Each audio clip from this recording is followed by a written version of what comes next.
Minute लागिहाल्छ हैन म त 5 मिनट चाँडै जोइन गरेको हो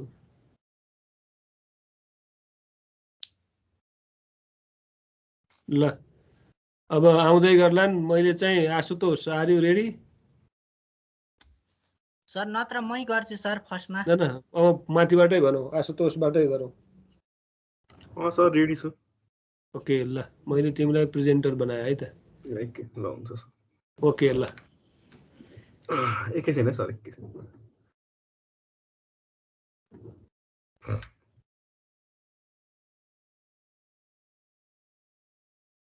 अरु अगाडि क्लासमा सबै थिए जीवन सर हजुर थिए सर 20-22 जना आइरहेथे ओके ल 20-22 जना भने त राम्रै हो नि तिमीहरु कति जना छ र भने 25 जना हो 25 मा 20-22 त एकदमै राम्रो भइहाल्यो नि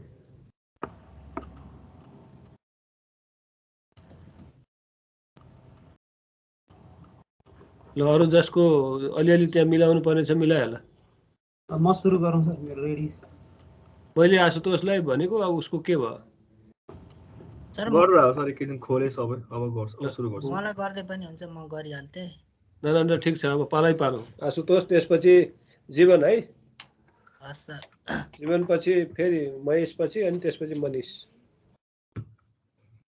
त्यही चेक गरिरहेको थिएँ म स्क्रिन शेयर गर्छु है त सर ओके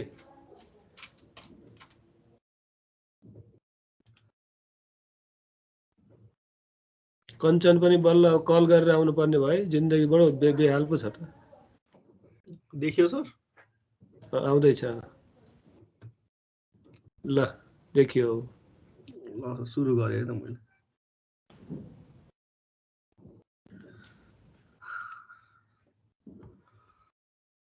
सुरु भयो भन सुरु भयो आयो ठिक छ Good afternoon, everyone. I am Astos Goit, and my semester presentation for this subject is sources of finance. So sources of finance भनेको के हो बुझ्नु पर्यो हैन यता चाहिँ हामी एउटा सोर्स अफ फाइनान्स धेरै ठाउँबाट हुन्छ हैन पर्सनल पब्लिक कर्पोरेट हैन हामी चाहिँ कर्पोरेटको पोइन्ट अफ भ्यूबाट हेर्छौँ है यसलाई हैन अनि कर्पोरेटको पोइन्ट अफ भ्यूबाट हेरेपछि एउटा कर्पोरेसनले एउटा अथवा एउटा कुनै बिजनेसले कसरी पैसा उठाउन सक्छ त आफ्नो हुन्छ नि सर्ट टर्म लङ टर्म प्लान्सहरुको लागि हैन अनि आफ्नो त्यो शेयर अनि त्यसको शेयर होल्डर्सले कसरी पैसा कमाउन सक्छ कसरी प्रफिट गर्न सक्छ हैन त्यो कुरा नै हामी डेफमा डिस्कस गर्छौं सोर्सेस अफ फाइनान्समा सो सुरुमा चाहिँ वाइ इज फाइनान्स निडेड हैन सो फाइनान्स भनेको के हो त फाइनान्स भनेको चाहिँ सुरुमा चाहिँ व्हाट इज फाइनान्स हैन फाइनान्स भनेको के हो भन्दाखेरि finance is a term for matters regarding the management creation and study of money and investments भनेको छ हैन सो अब मैले अघि भनिहालेँ हैन फाइनान्स भनेको मनी हो अनि हामी एउटा कर्पोरेसनको पोइन्ट अफ भ्यूबाट यसलाई हेर्दैछौँ त्यो भनेको चाहिँ एउटा कर्पोरेसनको वर्किङ क्यापिटल म्यानेजमेन्ट त्यसको क्रिएसन त्यसको पछि गर्ने इन्भेस्टमेन्ट्सहरु त्यसको वेल्थ डिस्ट्रिब्युसन हैन त्यो सबलाई एक मुष्टमा हामी फाइनान्स भन्छ फाइनान्स चाहिँ किन चाहिन्छ न सुरुमा भन्दाखेरि to administer and manage a business हैन एउटा बिजनेस हुन्छ त्यसलाई एडमिनिस्टर त गर्नु पर्यो एउटा फिक्टिसियस पर्सन जस्तो त हो नि बिजनेस हैन त्यसलाई लङ लाइफ त दिनु पर्यो अनि लङ लाइफ दिनलाई फाइनान्स चाहिन्छ एउटा बिजनेसको अल्टिमेट गोलै रेजिङ मनी हो हैन त्यसैले त्यसको लागि फाइनान्स चाहिन्छ अरु कुरा चाहिँ to develop and market new products अब बिजनेस धेरै किसिमका हुन्छन् हैन सो बिजनेसको एउटा फन्डामेन्टल रुल भनेको चाहिँ मार्केटको प्रब्लम खोज्ने त्यसको सल्युसन बनाउने अनि त्यसलाई बेच्ने हैन त्यो सल्युसन भनेको युजुअली प्रोडक्ट्सको रूपमा देखिन्छ अनि त्यो डेभलप गर्न पनि पैसा त चाहिन्छ फ्रीमा हुँदैन त्यो भयो अर्को चाहिँ टु एन्टर न्यू मार्केट्स अब एउटा कस्तो हुन्छ एउटा अब सीजी ग्रुपको एउटा एक्जाम्पल लिउँ हैन सीजी ग्रुपले चाहिँ धेरै कुरा गर्छ सीजी ग्रुपले नेट पनि दिन्छ चौचौक पनि गरेको छ हैन उता ठुलो होटलहरुमा इन्भेस्टमेन्ट पनि छ हैन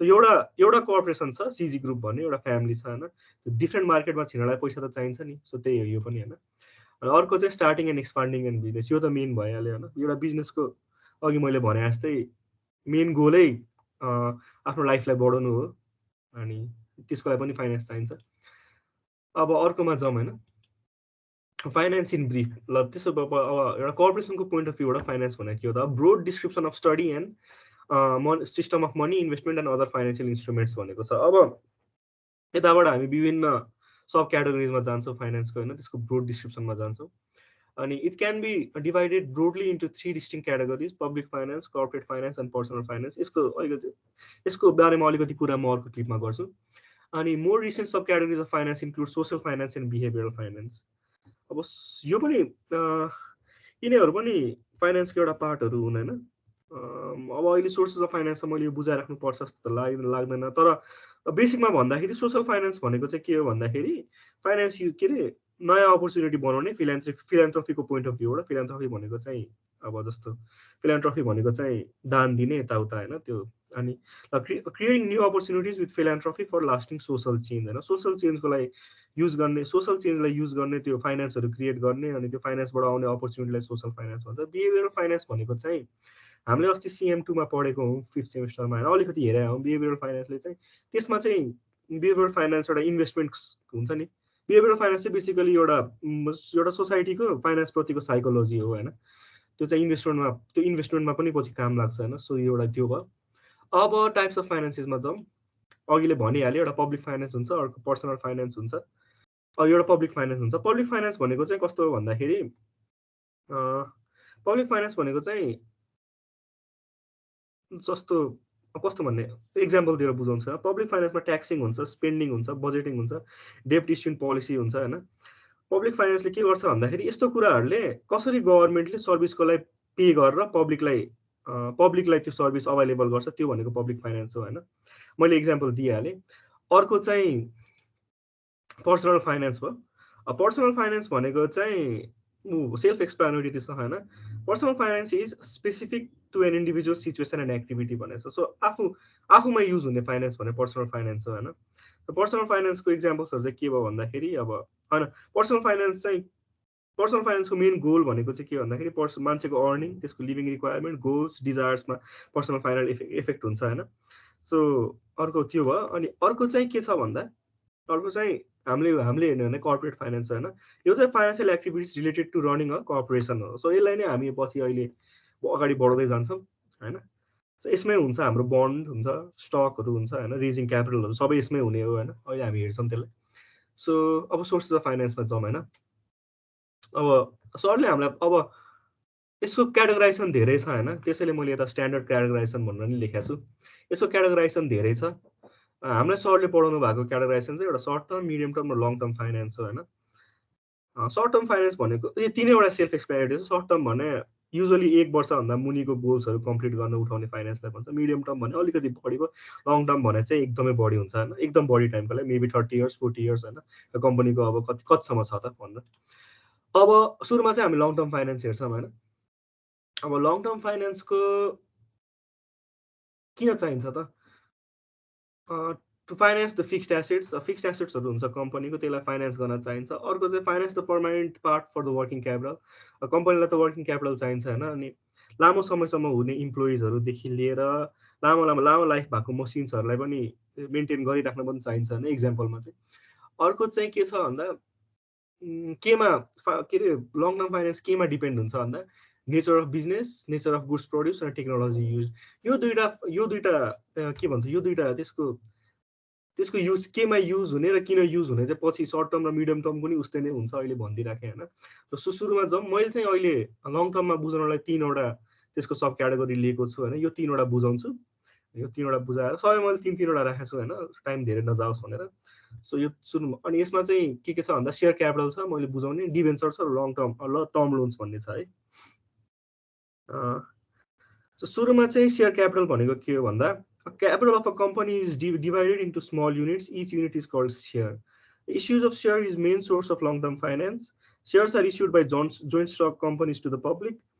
And a person holding shares is called a shareholder. Investors are of different habits and temperaments. This one is type of share capital, equity share capital or preference share capital. Equity share capital equity share capital does not enjoy any preferential right in the matter of payment or dividend or repayment of capital.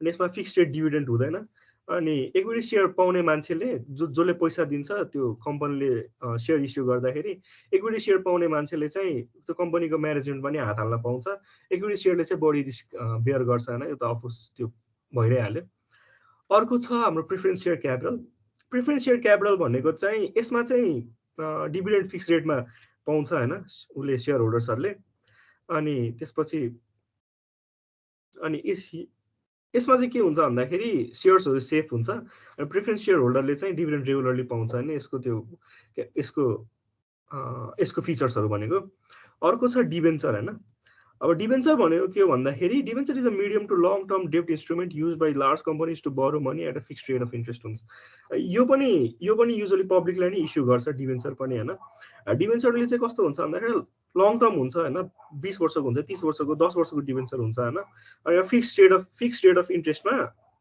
कम्पनीले पैसा उठाउन चाहिँ debenture भन्छ हैन अनि डिबेन्चरको क्यारेक्टरिस्टिक्सहरू के छ भन्दाखेरि डिबेन्चरको होल्डर्सहरू चाहिँ कम्पनीको क्रेडिटर्स हुन्छ त्यो होल्डर्सहरू भोटिङ राइट्स केही पनि पाउँदैन डिबेन्चर्सहरू युजली सेक्योर हुन्छ रिस्की हुँदैन अनि डिबेन्चर्स भनेको चाहिँ फिक्स्ड पिरियड अफ टाइम पछि पेएबल हुन्छ डिबेन्चर्सको नि आफ्नो टाइपहरू हुन्छ हैन क्युमुलेटिभ छ नन क्युमुलेटिभ छ रिडिमेबल छ नन रिडिमेबल छ हैन पार्टिसिपेटिङ नन पार्टिसिपेटिङ डिबेन्चर अनि अर्को कन्भर्टेबल र नन कन्भर्टेबल डिबेन्चर भन्ने हुन्छ है अब अर्को मैले के राखेको छु भन्दा टर्म लोन्स राखेको छु अथवा ब्याङ्क लोन हैन term loan is a monetary loan that is repaid in regular payments over a set period of time term loan usually lasts for 1 to 10 years maybe even for more than 30 years हैन अब नामै त long term finance छ हैन लामो समयसम्म पनि term loan हुन्छ टर्म लोन भनेको चाहिँ नर्मल बेसिक लोन जस्तै हो हैन ब्याङ्कबाट उठाउने तर यो ठुलो रकमको हुन्छ लामो वर्षहरूको हुन्छ हैन सो अनि त्यही अब मैले यताबाट छुटाएको भने एक दुईवटा डिफल्ट क्रेडिटहरू भन्ने छ रिटेन्ड अर्निङ्सहरू भन्ने छ हैन सो मैले तीनवटा मात्रै त्यसैले उ गरेँ अर्को चाहिँ के छ भन्दा मिडियम टर्म भन्ने छ मिडियम टर्म चाहिँ के गर्ने युज हुन्छ त्यो लङ टर्म जस्तै छ हैन फाइनान्स एसेट्स फिक्स्ड एसेटहरूलाई फाइनान्स गर्न अनि फाइनान्स त long lasting part of working capital हैन वर्किङ क्यापिटल पनि युजली मिडियम टर्म नै अलि लङ लास्टिङ नै हुन्छ हैन अनि यो पनि यसको डिपेन्डेन्सी पनि nature of the business nature of goods produce and technology युजमा हुन्छ सो लङ टर्म फाइनान्समा मैले मिडियम टर्मको चाहिँ के गरेको छु भन्दा मिडियम टर्मको चाहिँ म तीनवटा बुझाउँछु हायर पर्चेस क्रेडिट सेल र लिजिङ भन्ने अरू पनि हुन्छ ब्याङ्क लोन भन्ने पनि एउटा हुन्छ मैले त्यो चाहिँ छुटाएको छु हैन अहिलेको लागि सानो होस् अलि प्रेजेन्टेसन भन्न सो हायर पर्चेस भने के हो त hire purchase arrangements are used for consumers and for commercial transactions hire purchase agreement is an agreement to pay regular rental payments for the goods you hired and then to buy them at the end of agreed period and legal ownership passes to the buyer when only the final payment is made भनेको छ so higher पर्चेसले के भनेको छ भन्दाखेरि रेन्टमा certain गुड्सहरू उठाउने हैन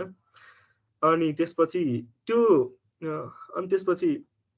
रेन्टमा सर्टन गुड्सहरू उठाउने त्यो हायर गर्ने अनि त्यसको अग्रिड पिरियडको एन्डमा मात्रै त्यसलाई बाई गर्ने हैन त्यो बाई गरिसकेपछि मात्रै लिगल ओनरशिप युजली उसले बायरले पाउँछ हैन सो हायर गुड्स पनि एक किसिमले मिडियम टर्म फाइनान्स जस्तै हो यसले अलिकति पैसा चाहिँ उठाइदिन्छ कम्पनीको लागि अनि अर्को चाहिँ क्रेडिट सेल भन्ने छ credit sale are similar to hire purchase agreements अनि with a crucial difference that legal ownership passes to the seller and buyer at the start of the agreement यो पनि हायर पर्चेस जस्तै हो डिफरेन्सेसमा के हुन्छ भन्दाखेरि हायर पर्चेसको चाहिँ एन्डिङमा ओनरशिप पाउँछ बायरले क्रेडिट सेलको चाहिँ सुरुमै पाउँछ हैन अनि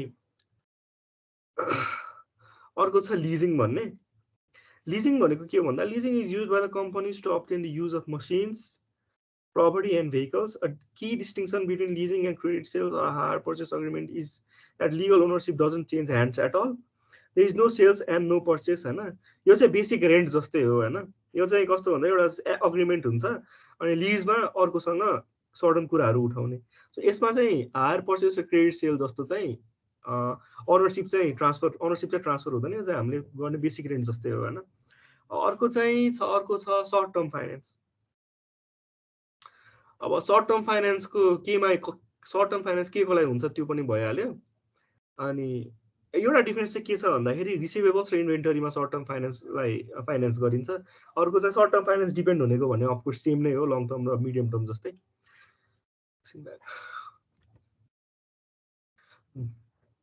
अनि मैले तीनवटा लिएको छु ब्याङ्क ओभरड्राफ्ट ट्रेड क्रेडिट र bills of exchange bank overdraft भनेको के हो त An overdraft is a form of short-term borrowing from a bank where the borrower is guaranteed a facility to draw money out of the current account so that it becomes negative down to an agreed limit भनेको छ हैन The borrower pays interest only on the amount by which they are actually overdrawn. No explicit capital repayments are made. Overdrafts made to companies are usually secured by a floating charge.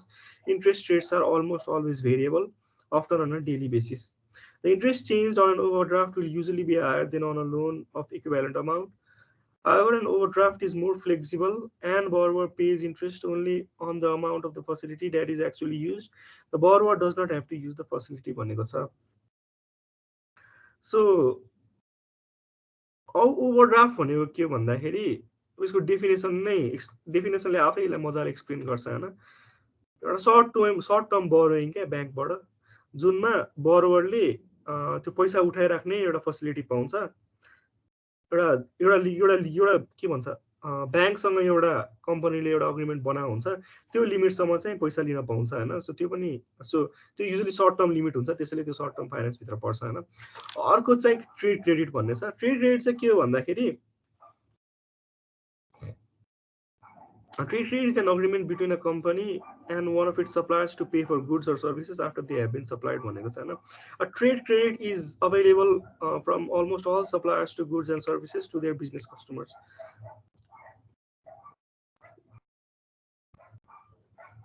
Trade credit चाहिँ के हो भन्दाखेरि supplier र कम्पनीको बीचमा हैन, supplier र कम्पनीको बीचमा एउटा अग्रिमेन्ट जस्तै हो हैन, गुड्स र सर्भिस पाउनलाई. अनि युजुअली कस्तो हुन्छ भन्दाखेरि ट्रेड क्रेडिट चाहिँ सबै सप्लायरबाट एउटा कम्पनीले पाउन सक्छ. अनि ट्रेड क्रेडिटमा चाहिँ कस्तो हुन्छ भन्दाखेरि गुड्स आइसकेपछि बल्ल पे गर्ने हो हैन. गुड्स आइसकेपछि एउटा सर्टन टाइम हुन्छ, त्यो टाइम भित्र पे गर्नुपर्ने हुन्छ. अब सपोज एउटा कम्पनीले एउटा बिल्डिङ कम्पनी छ, त्यसले सिमेन्ट मगाएर हैन सप्लायरबाट, अनि त्यसले के गर्ने त अब 30 दिनको क्रेडिट लिदिन्छ, त्यो 30 दिन भित्र पे गर्नुपर्छ. अथवा 90 दिनको क्रेडिट लिदिन्छ, त्यो 90 दिन भित्र पे गरिदिनुपर्छ. तबसम्म चाहिँ उसले त्यो आएको एसेट चाहिँ आफ्नो कम्पनीलाई बिल्ड गर्ने युज गरिराख्छ. अब यो एक्जाम्पलमा चाहिँ के भन्दा त्यो सिमेन्ट भएन. अर्को के छ, बिल्स अफ एक्सचेन्ज भन्ने छ है. बिल्स अफ एक्सचेन्ज भनेको चाहिँ के हो भन्दाखेरि क्लेम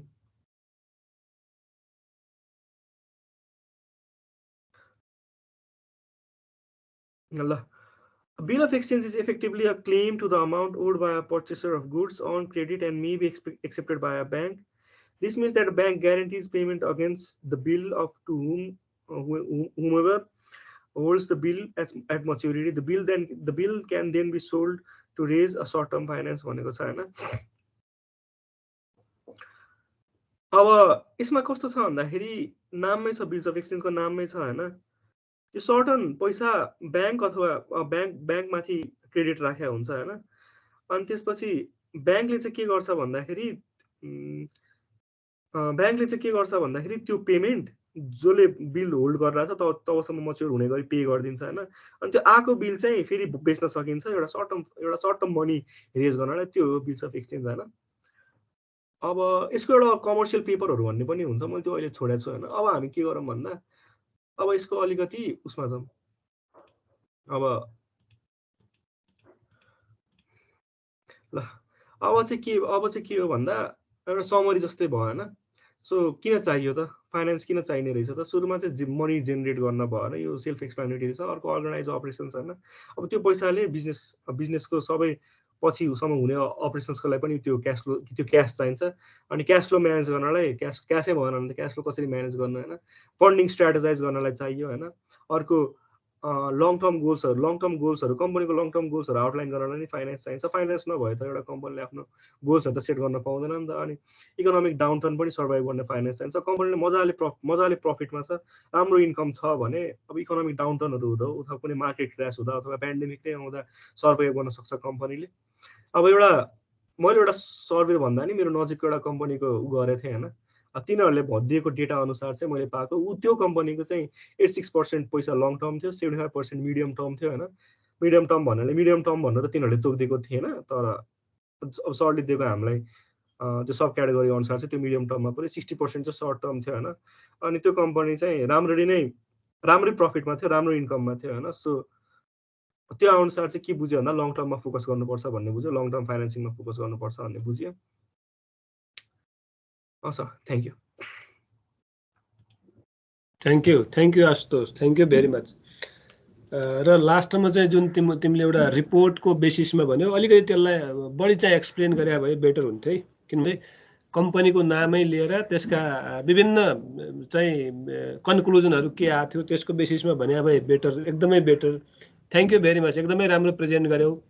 एउटा कुरो तिमीलाई लास्ट इयर पनि सायद मैले लास्ट सेमिस्टरमा पनि भनेको थिएँ, तिमीले राम्रो प्रेजेन्ट गर्छौ, सायद नलेज अलिकति अन्डरस्ट्यान्डिङ पावर राम्रो छ, तर तिम्रो चाहिँ अलिकति नेग्लिजेन्स, क्लास रेगुलर नआउने हुन त अब ड्यु टु अब त्यो विभिन्न कजेज हुन सक्छन्, तर तिम्रो जुन क्यापासिटी, जुन चाहिँ स्किल, अन्डरस्ट्यान्डिङ पावर छ त्यसलाई प्रोपरली तिमीले युज गर्न सकेका छैनौ जस्तो लाग्यो है मेरो। But you have to use properly. ल एकदमै फाइनेन्स के हो र फाइनेन्सका लास्टमा कन्क्लुजन पनि उसले ल्यायो एकदम एक्ज्याक्टली। एनी अर्गनाइजेसन्स, हामी स्मल बिग वान अथवा त्यो मिडियम टर्म जुनसुकै बिजनेस कर्पोरेसनको एनालिसिस गरे पनि लङ टर्म लाइबिलिटिज अथवा long term resources are the very important. त्यो रिपोर्टबाट पनि एक्ज्याक्टली हो, 86, 75% एन्ड 60% इज त्यो ट्रु नै हो, त्यसलाई हामी अन्यथा भन्न मिल्दैन, एकदमै ठिक हो।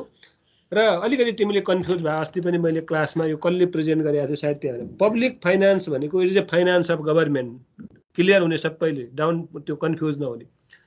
Public finance is the finance of government, public भनेकै गभर्मेन्ट हो, र which is collected from different areas, different sources. Example ठिक दियो, ट्याक्स इक्जाम्पल हो, भ्याट इक्जाम्पल हो, रेमिटान्सेस इक्जाम्पल हो, विभिन्न डोनेसनहरू इक्जाम्पल हुन्, त्यसमा सबैलाई भने कन्फ्युज नहुने। त्यो भनेको public finance is the finance of government which is basically collected from different sources and this is spend for public welfare. र विभिन्न यो इन्फ्रास्ट्रक्चरमा डेभलपमेन्ट गर्ने अथवा त्यसमा खर्च गर्ने पैसा नै हाम्रो पब्लिक फाइनेन्स हो। पर्सनल फाइनेन्स मैले भएन, हामी प्रत्येक मान्छेको।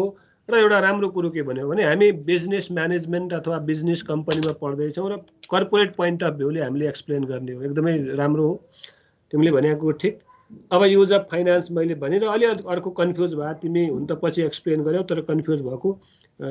ट्रेड क्रेडिटर्स, सिम्पल वेमा क्रेडिट पर्चेज हो यो, यसमा तिमीहरूले अलिक कन्फ्युज हुने कुरै छैन। ट्रेड क्रेडिटर्स भनेको if we purchase goods, assets, anything on credit, they are creditors. Immediately हाम्रो पैसा गएन, पैसा हामीसँगै भयो, अथवा हाम्रो यदि पैसाको सर्टेज छ भने पनि सर्ट टर्ममा हामीले क्रेडिटमा पर्चेज गरेर पनि त्यो हाम्रो निड फुलफिल गर्न सक्छौँ भन्ने चाहिँ हाम्रो के हो, ट्रेड क्रेडिटर्स हो। ब्याङ्क ओभरड्राफ्ट एकदमै ठिक भन्यौ तिमीले। बिल अफ एक्सचेन्ज भनेको अब तिमीहरूको धेरै हामीले पढिसकेका छ, फ्याक्टर पनि पढ्यौँ हामीले। यो भने simply the return statement of credit purchase and sales हो। क्रेडिट पर्चेज गरे पनि सेल्स गरे पनि रिटर्न स्टेटमेन्टलाई हामी बिल अफ एक्सचेन्ज भन्छौँ। र this bill is simply exchange from different financial institutions. ब्याङ्कले हामीलाई चाहिँ त्यो बिल डिपोजिट गरेर धरौटी राखेर क्यास दियो भने त्यसलाई बिल अफ एक्सचेन्ज भन्छ। त्यो तिमीहरूले पढि पनि सकेका छौ, हामीले पढ्या पनि छौँ। र these are the sources of finance. Thank you very much. र मैले तिमीलाई मेरो सजेसन, मैले लास्ट इयर पनि सायद यही भनेको थिएँ, तिम्रो प्रेजेन्टेसन त्यो जुन स्किल, क्यापासिटी, अन्डरस्ट्यान्डिङ क्लास नलिएर पनि तिमीले धेरै बुझेका छौ। किनभने एउटा अहिलेको एजमा के छ भने हामीले डिस्कसन गरेकै मात्रै सफिसियन्ट नलेज हुँदैन। There are so many sources of gaining knowledge, enhancement of knowledge. जस्तो विभिन्न वेबसाइटहरू छन्, गुगल छ, अथवा विभिन्न अरू चाहिँ पब्लिस्ड एन्ड अनपब्लिस्ड चाहिँ विभिन्न त्यो मेटेरियल्सहरू, पेपर, न्युज पेपर जस्तो अहिले तिमीले इक्जाम्पल भन्यौ, त्यो सर्वे गरेको, एनालिसिस गरेको, डिजर्टेसन हुनसक्छ, थेसिस हुनसक्छ, रिपोर्ट हुनसक्छ, र त्यसको बेसिसमा पनि हामीले नलेज गेन गर्न सक्छौँ। Okay, thank you very much. हुन्छ सर, थ्याङ्क यू। अब नेक्स्ट हाम्रो पालो कसको भनेको थियौँ हामीले? जीवन हो होइन? ओके मिस्टर जीवन, आर यु रेडी? सर म गर्छु नि। पालै पालो मैले जसलाई भने त्यही गर्ने हो। माथिबाट अब माथि हाम्रो करिब सिद्धिँदै आएछ। अब जीवन जेमा पुग्यौँ हामी, त्यसपछि अर्को कञ्चन, मैले अब पालै पालो भन्ने हो। मिस्टर जीवन घिमिरे। र यो सुन्दाखेरि हेर, सबै जति पनि हामी तिमीहरू क्लासमा प्रेजेन्ट छौ, केही कुरो यदि क्रिएटिभ त्यो भन् त मैले अब सबै you are very creative guys होइन, तर पनि प्रेजेन्टेसन अलिकति छुट्टै कपी मात्रै होइन भने केही कुरो सिकिन्छ है। प्रत्येक स्टुडेन्टको अलिकति क्रिएटिभिटीबाट उसले चाहिँ पावर पोइन्ट बनाएको छ, अलिकति स्टडी गरेको छ भने सिक्ने मेरो मौका सबैले screen share पाउँछौँ। भयो स्क्रिन सेयर भयो तर डकुमेन्ट सेयर भएन हो ल बल्ल भयो। Okay let's go. किन ब्ल्याङ्क आयो तिम्रो के भयो? ल आयो। है सर हजुर good afternoon respected teacher and dear my friends.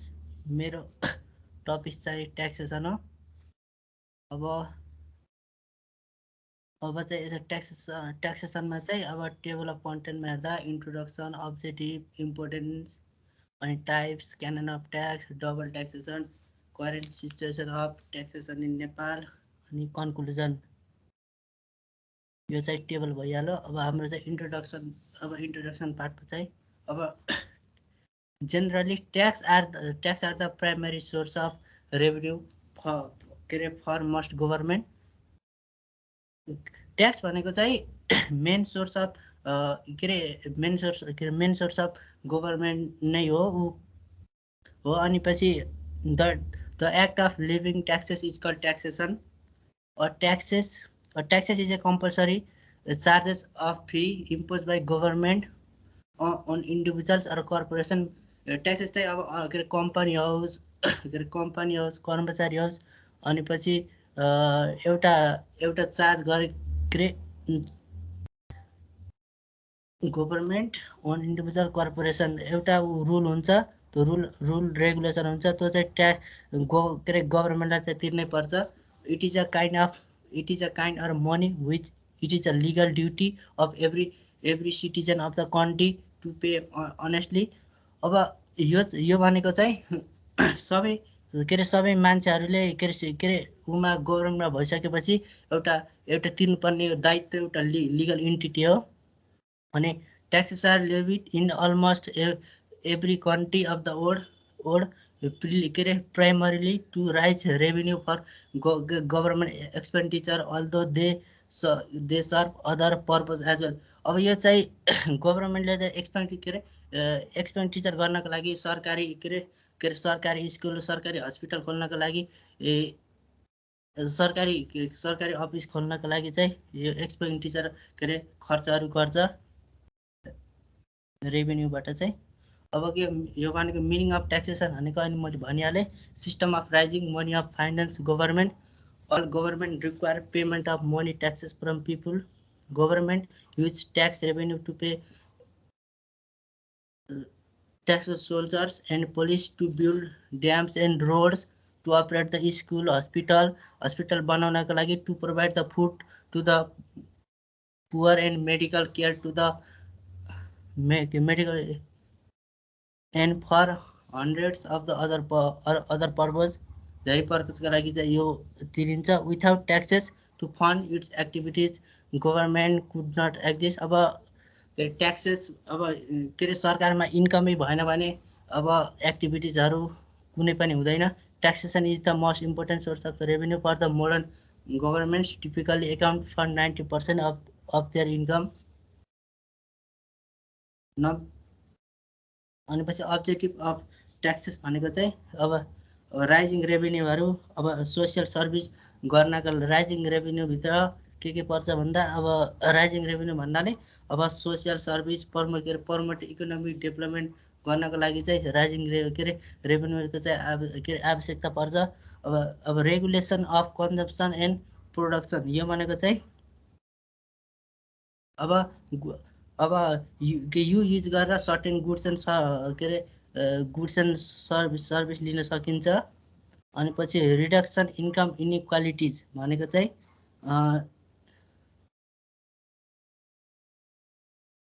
के अरे अब रिडक्सन इन्कम इनइक्वालिटिज भनेको चाहिँ अब के धनी के अरे यो ट्याक्स इम्पोज चाहिँ रिच के अरे धनी मान्छेलाई चाहिँ बढी र अनि गरिब मान्छेलाई चाहिँ कम लगाउनु पर्छ।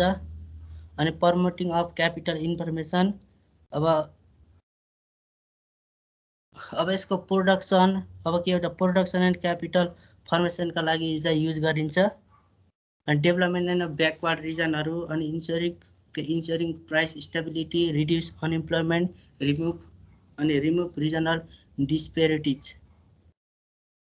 अनि इम्पोर्टेन्स एन्ड एडभान्टेजेस योमा इम्पोर्टेन्ट एडभान्टेज भनेको raising the revenue to be use for public or government purpose यो गभर्मेन्ट पर्पजलाई युज गरिन्छ revenue to be use for public or government purpose the social effect of taxation अनि by making the redistribution of large income for people imposing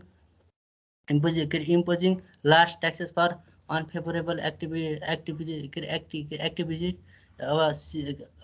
अब unfavorable activity cigarette alcohol अनि पछि the economic effect on taxation make balance for the price control the inflation and local currency market down price in case of recession and unemployment अब classification of tax भनेको tax चाहिँ दुई प्रकारका हुन्छन् direct tax and indirect tax अब direct tax really paid by the person on whom it is legally यो चाहिँ जसले तिर्नु पर्ने हो त्यसैलाई जो ट्याक्स लाग्छ यो भनेको त्यो हो अनि पछि यो भनेको यो अरू मान्छेसँगबाट रिकभर गर्न चाहिँ मिल्दैन डाइरेक्ट ट्याक्स अब यसको इक्जाम्पलहरू हेर्दा income tax property tax corporation tax wealth tax अनि गिफ्ट ट्याक्स भयो अनि पछि इन्कम ट्याक्स भनेको के हो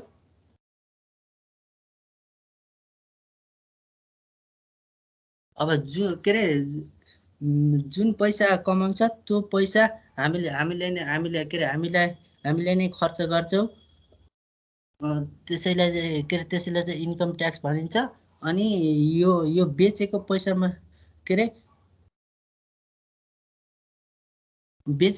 चाहिँ हामीले पे नै गर्छौँ अनि इन्कम ट्याक्स भइहाल्यो अनि पछि अब अर्को डाइरेक्ट इन्डाइरेक्ट ट्याक्समा चाहिँ indirect tax is impose on person but paid partly or wholly by another अब तिर्छ एकजनाले लाग्छ चाहिँ अर्को व्यक्तिले त्यसलाई चाहिँ इन्डाइरेक्ट ट्याक्स भनिन्छ अनि यो ट्याक्स चाहिँ यो ट्याक्स चाहिँ एक व्यक्तिबाट अर्को व्यक्तिमा चाहिँ सिफ्ट हुन्छ अनि यसको अब इक्जाम्पलहरू value added tax custom duty excise duty sales ट्याक्सहरू भइहाल्यो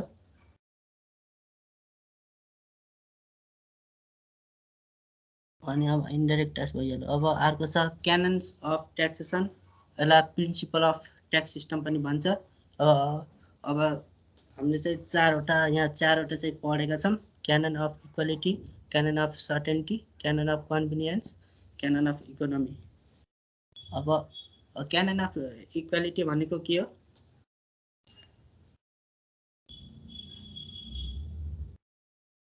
अब छ tax payer should contribute according to the ability to pay अब जसको एबिलिटी टु पे छ उसले नै पे गर्नुपर्छ ट्याक्सहरू does not mean all people अब does not mean all people rich are poor should pay the same अब धनीले र गरिबले सेम तिर्नु पर्छ भन्ने छैन अनि equality of sacrifice rich should pay greater than poor अब तिर्नु अनि पछि धनीले चाहिँ बढी तिर्नुपर्छ गरिबले भन्दा धनीले बढी तिर्नुपर्छ भन्ने छैन अनि पछि सर्टेन्टी भनेको के रहेछ भन्दा certainty about the time manner method payment हो यो भनेको कुन टाइममा पे गर्दा ठिक हुन्छ भनेर कुन टाइममा तिर्दा ठिक हुन्छ भन्ने हो अनि certainty about the quantity to be paid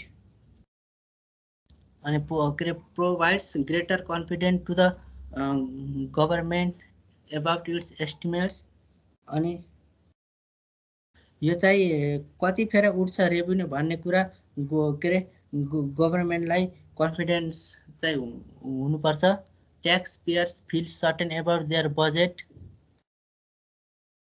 अनि के हो अनसर्टेन्टी अनि अनसर्टेन्टी इन्करेज करप्सन यो चाहिँ सर्टेन्टी हुनुपर्छ अनसर्टेन्टी इन्करेज करप्सन अब सर्टेन्टी भइगयो अनि पछि कन्भिनियन्स। अब कन्भिनियन्स भनेको के हो? The tax should be levied at the time in the manner in which the contributor feels convenient to pay it. अब सहज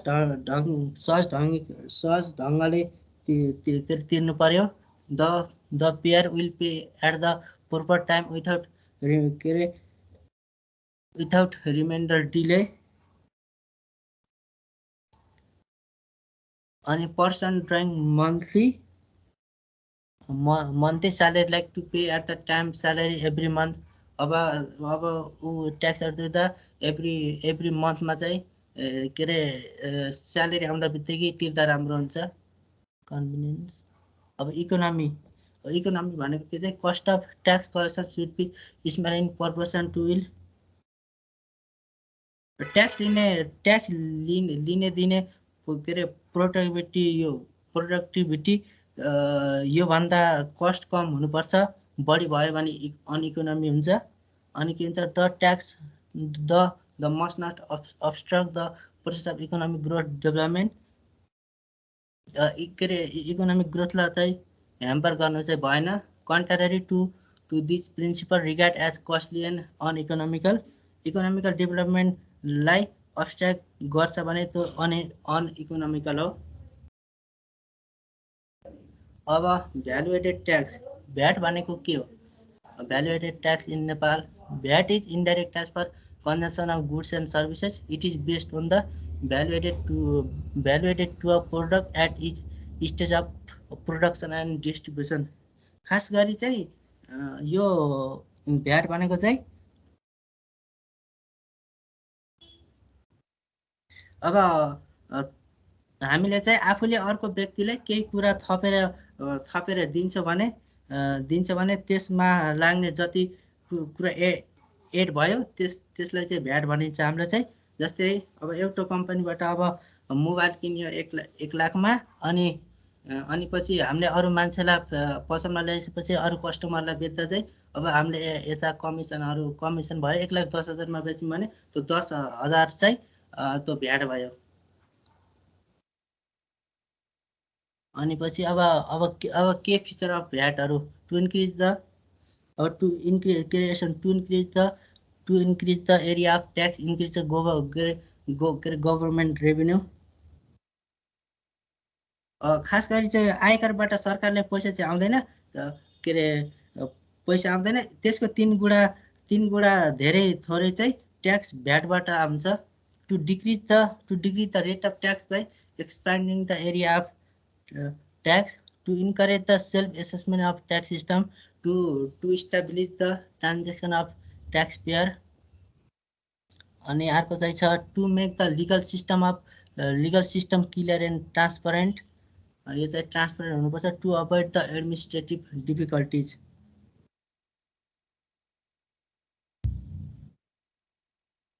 अब ट्याक्स रेटमा नेपालमा 3 प्रकारका भ्याटहरू लगाइन्छ। अब खास गरी चाहिँ the normal rate of VAT is भनेको के अरे 13%। The export business VAT is 0%। अब नेपालमा के अरे अब एक्सपोर्ट बिजनेसमा चाहिँ भ्याट चाहिँ 0% किन लगाइन्छ भन्दा नेपालमा कुनै सामान बनाएर विदेश के अरे बेच्नुपर्छ अनि भन्ने त्यसमा 0% भ्याट लाग्छ।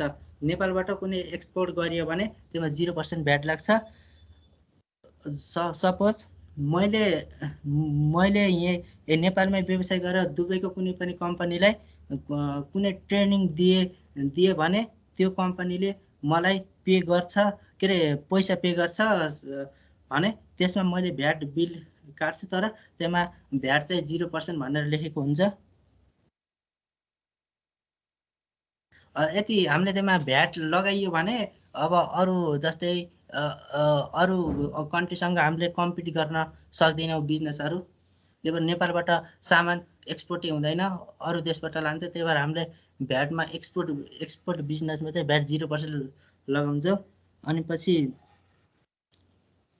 For business deal with VAT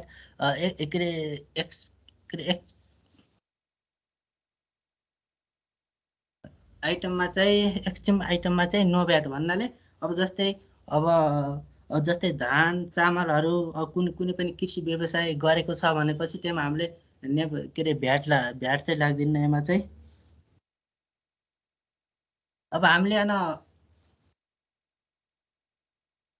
अब जस्तै हामीले एक्सपोर्ट बिजनेसमा चाहिँ भ्याट यदि लगाइएछ भनेपछि त्यो भ्याट चाहिँ रिफन्ड गर्न पनि पाइन्छ है। अनि अर्को छ अब taxable goods zero rated goods or services.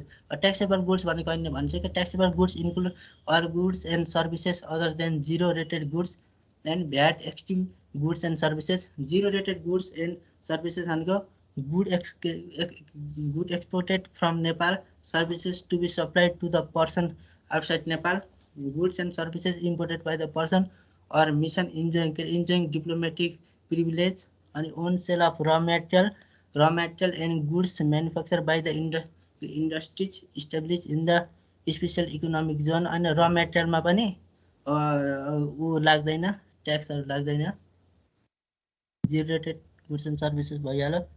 अनि पछि अब व्हाट इज डबल ट्याक्सेसन। अब डबल ट्याक्सेसन भनेको के हो?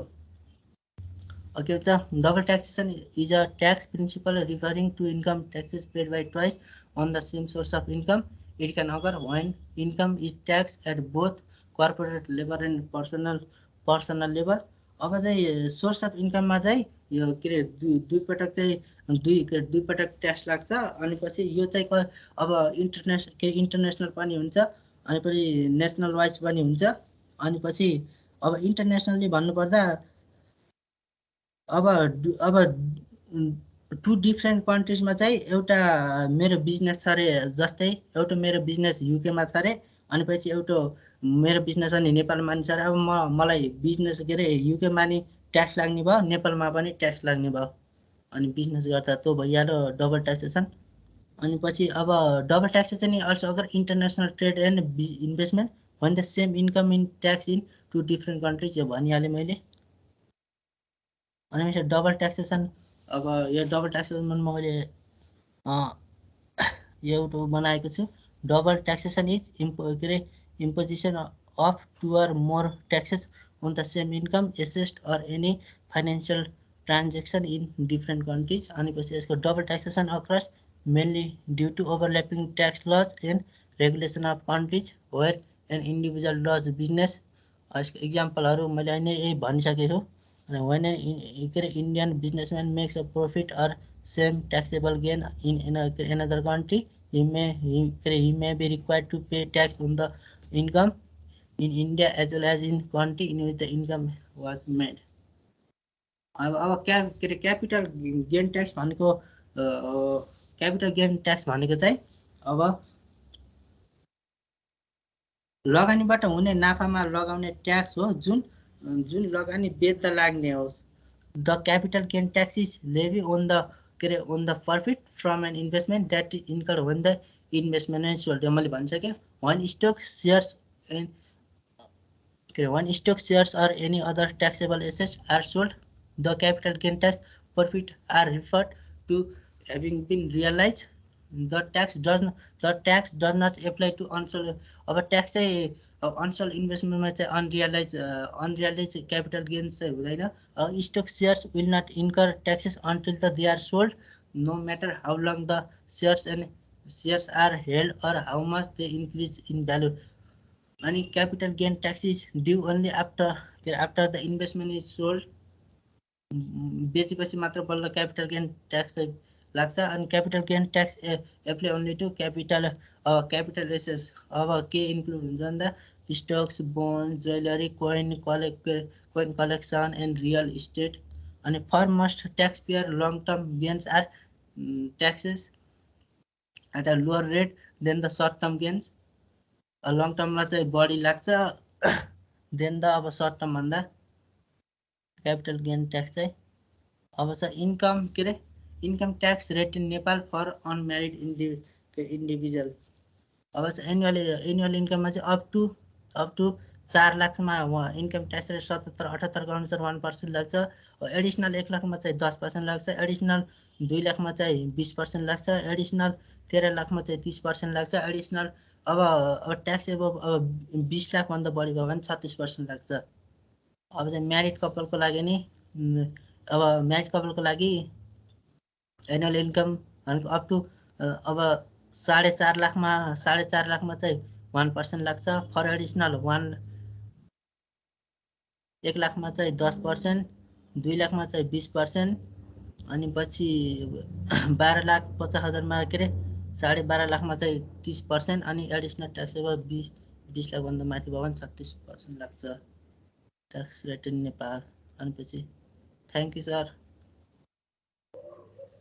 थ्याङ्क यू जीवन। ल लास्ट इयर भन्दा अलिकति इम्प्रुभ भएर रहेछ। Thank you very much. र अझै कन्फ्युज भएको कुरो मात्रै मैले भने, अरू चाहिँ मैले एक्सप्लेन गरिनँ, किनभने तिमीले चाहिँ मेहनत गरेका छौ। ल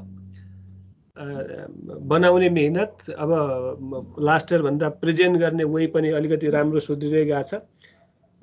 इम्पोसिबल केही पनि छैन, पढ्नु पर्यो राम्ररी। Thank you very much. अब तिमीले कन्फ्युज भएको कुरो मात्रै मैले भने, म धेरै कुरो भनिनँ। भ्याट भ्यालु एडेड ट्याक्सको इक्जाम्पल तिम्रो मिस्टेक थियो, त्यो इक्जाम्पललाई करेक्सन गरेँ। 10,000 भ्यालु एड भएको हो र त्यसमा 13% भ्याट लाग्छ। जस्तो तिमीले 1 लाख इक्जाम्पल दिएको थियो मोबाइल पर्चेजको, त्यसमा 10,000 चाहिँ इन्क्रिमेन्ट भयो भने द्याट इज भ्यालु एड भएको हो। त्यो टोटल भ्यालु एड भयो र त्यसको 13% we have to add the value added is 13% of 10,000 हो। र प्रत्येक जति जति त्यो भ्यालु एड हुँदै गयो त्यसमा 13% भ्याट लाग्छ। एउटा कन्फ्युज भएको कुरो। अनि अर्को तिमीले भ्याटका रेटहरू एकदम ठिक छ। 13% नेपालको कन्टेक्स्टमा एक्जाम तिमीले भन्न अलिकति आएको थिएन। एक्जाम लिमिट हो कि त्यो भनेको, जस्तो गभर्मेन्टले छुट दिएको, जस्तो यो सामानमा भ्याट लाग्दैन भनेर गभर्मेन्टले केही लिस्ट बनाएको, केही तोकेको छ भने त्यस्ता आइटमहरूलाई हामी एक्जाम्ट आइटम भन्छौँ, अथवा गभर्मेन्टले छुट दिएका भ्याट नलाग्ने आइटमहरू हो। अनि भ्याट रिफन्ड हुन्छ। एक्ज्याक्टली यस। त्यस्ता विभिन्न सर्भिस ओरिएन्टेड, बेसिकली जुन गभर्मेन्टले छुट दिएका अथवा सर्भिससँग रिलेटेड विभिन्न अर्गनाइजेसनहरूसँग भ्याट लियो भने पनि त्यो भ्याट रिफन्ड हुन्छ। एकदम ठिक। अरू अलमोस्ट हामीले चाहिँ स्टडी गरेकै कुरो तिमीले खोजेर लेखेका छौ। ल जस मिहिनेत गरेका छौ केटा, खुसी लाग्यो। अलिकति डिफ्रेन्ट वेमा तिमीले चाहिँ खोज्या पनि छौ, प्रेजेन्ट पनि गर्यौ। अब इक्जाममा पनि लेख्ने हेर, सिकेको कुरो अझै पनि तिम्रो मिहिनेत पुगेन कि जस्तो लाग्छ। खोज्यौ, मेटेरियल बनायो, त्यो मेटेरियललाई अलिकति स्टडी कम भएको छ, स्टडी गर्ने र इक्जाममा पनि राम्रो लेख्ने। Thank you very much. त्यसपछि अब हाम्रो नेक्स्ट पालो कसको?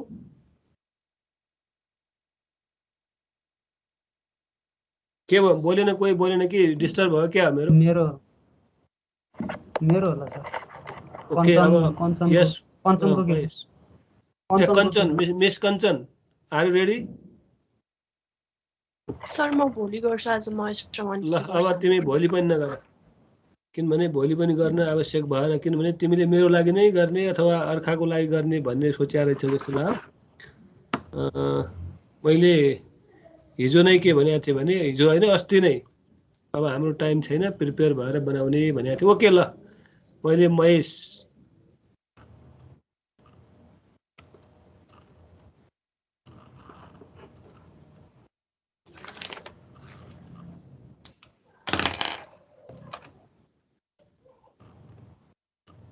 राज पण्डित सेयर भएको स्क्रिन थाहा छैन बाबु भाइ, छैन।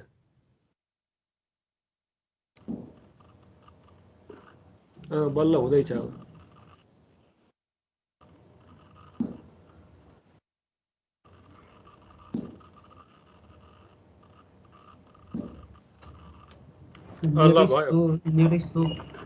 सेयर भएको सर? सेयर भयो। ओके, देखिरहेछ?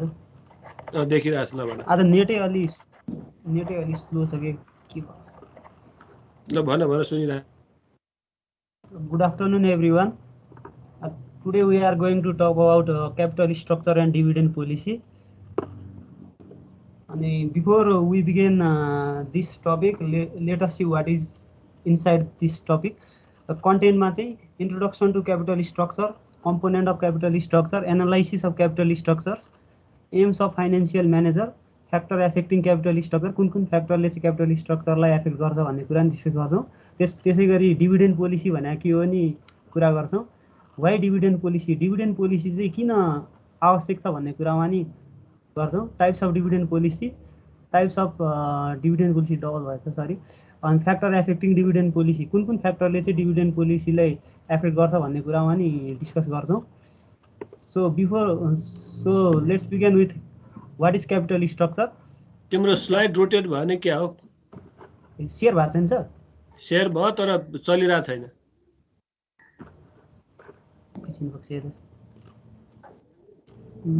ए सेयर उनी भएर हिँड्छ त, स्लाइडै रोटेट भयो।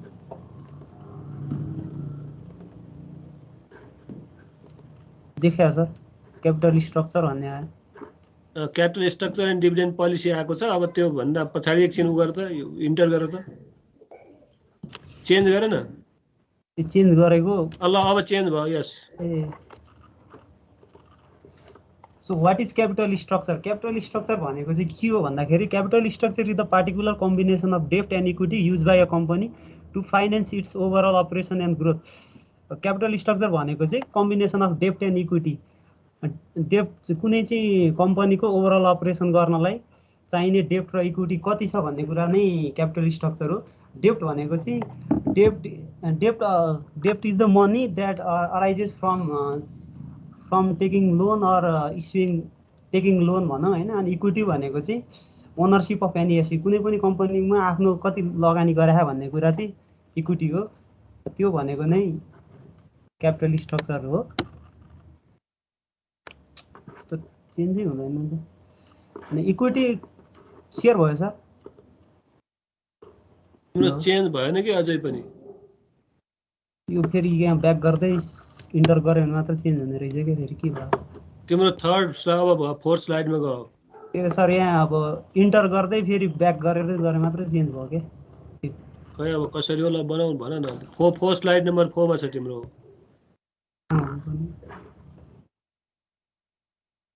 Equity capital arises from ownership share in a company and debt come in the form of bond issue or loan, while equity may come in the form of common stock, preferred stock or retained earning.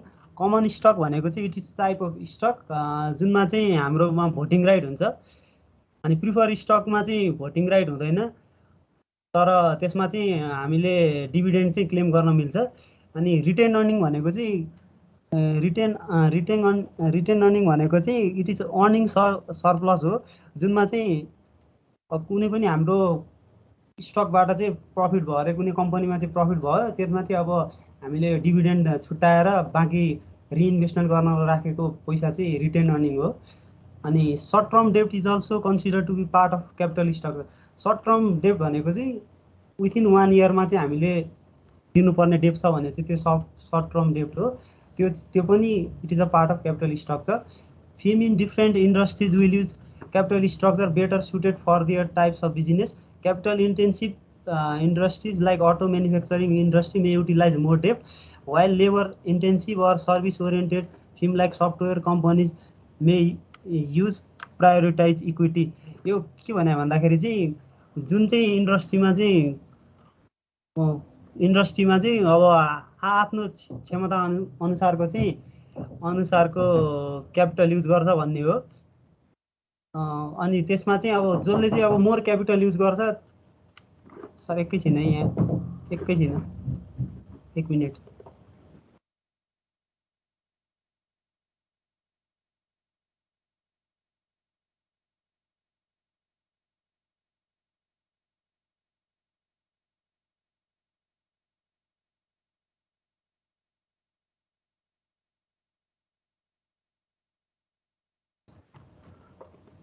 Sorry sir for disturbance भयो क्या अलिकति होइन। अनि हामी कहाँ थियो भन्दाखेरि अब कुनै पनि कम्पनीले चाहिँ आफ्नो कुन क्षमता अनुसारको चाहिँ क्यापिटल स्ट्रक्चर बनाउँछ भन्ने कुरामा थियो होइन। अब क्यापिटल इन्टेन्सिभ भनेको चाहिँ जसलाई चाहिँ धेरै क्यापिटल चाहिरहेको हुन्छ तिनीहरूले चाहिँ मोर डेप्ट ऋण चाहिँ लगाएर त्यो युज गर्छ। तर अब लेबर टाइपको इन्डस्ट्रीहरूले चाहिँ त्यो युज गर्दैन, तिनीहरूले चाहिँ मोर प्रायोरिटी चाहिँ इक्विटीमा दिन्छ।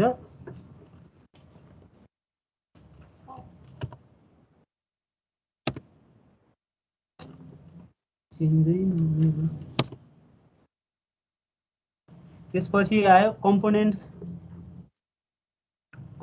Of capital structure. Capital structure चाहिँ केले कुन कम्पोनेन्टले बनाएको हुन्छ भन्ने कुरा हो। अनि क्यापिटल स्ट्रक्चरमा चाहिँ मेनली दुईटा कम्पोनेन्ट हुन्छ। एउटा चाहिँ डेप क्यापिटल, त्यसमा चाहिँ सर्ट टर्म डेप, मिडियम टर्म डेप, लङ टर्म डेप हुन्छ र इक्विटी क्यापिटल हुन्छ। अनि सर्ट टर्म डेप भनेको चाहिँ debt that to be paid within 1 year, एक वर्षको टाइममा पेड गर्नुपर्ने डेपलाई चाहिँ हामी सर्ट टर्म डेप भन्छौँ। त्यो भन्छ ब्याङ्क लोन भयो। मिडियम टर्म डेप भनेको चाहिँ 5 देखि 10 वर्षको बिचमा तिर्नुपर्ने कुनै डेप छ भने त्यो चाहिँ मिडियम टर्म डेप हो। त्यसमा चाहिँ बोन्ड डिबेन्चरहरू पर्ने हो। अनि लङ टर्म डेप भनेको चाहिँ मोर देन 10 इयर्स भनेको लङ टर्मको लागि हामीले कुनै उसबाट लोन लगेको छ भने त्यो चाहिँ लङ टर्म डेप हो। जस्तै अब त्यसमा चाहिँ डिबेन्चरहरू बोन्डहरू पर्ने हो। अनि इक्विटी क्यापिटल भनेको अघि भनिहाल्यो, त्यो चाहिँ त्यसमा चाहिँ क्यापिटल इन्भेस्टेड बाई सेयर होल्डरले आफ्नो ओनरसिपमा कति लगानी गरेका त्यो भनेको चाहिँ इक्विटी क्यापिटल भयो।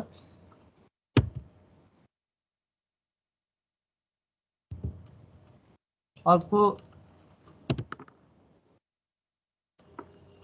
चेन्जै नहुने भयो। Analysis of financial plan. हामीले फाइनेन्सियल प्लानलाई चाहिँ कसरी एनालाइज गर्ने त भन्ने कुरा हो। यसमा चाहिँ इक्विटी सेयर क्यापिटल, अब इक्विटी सेयर क्यापिटलले चाहिँ कसरी कुनै पनि फाइनेन्सियल कम्पनीको फाइनेन्सियल प्लानलाई एनालाइज गर्न हेल्प गर्छ भन्दाखेरि अब हामीले अब कुनै पनि कम्पनीले कति इक्विटी युज गरिरहेछ त भन्ने कुरा युज गरेर नि फाइनेन्सियल प्लान युज गर्न सक्छौँ। त्यसै गरी डेप क्यापिटल कति युज गरिरहेछ, डेप कतिको छ, इक्विटी कतिको छ भनेर पनि प्लान एनालाइज गर्न सक्यो। अनि प्रिफरेन्स सेयर क्यापिटल, त्यसै गरी इक्विटी सेयर क्यापिटल एन्ड डेप क्यापिटल कति इक्विटी र कति डेप्ट युज गरिरहेछ कम्पनीले भनेर नि हामीले फाइनेन्सियल प्लान बनाउन सक्यो हैन। अनि equity share capital and preference share capital, अनि इक्विटी सेयर क्यापिटल, डेप capital and preference share capital combine रूपमा अब इक्विटी कति युज गरिरहेछ, डेप कति युज गरिरहेछ, प्रिफरेन्स सेयर कति छ त्यसमा, त्यो युज गरेर नि हामीले फाइनेन्सियल प्लानहरू बनाउन सक्छौँ। अर्को एम्स अफ फाइनेन्सियल म्यानेजर।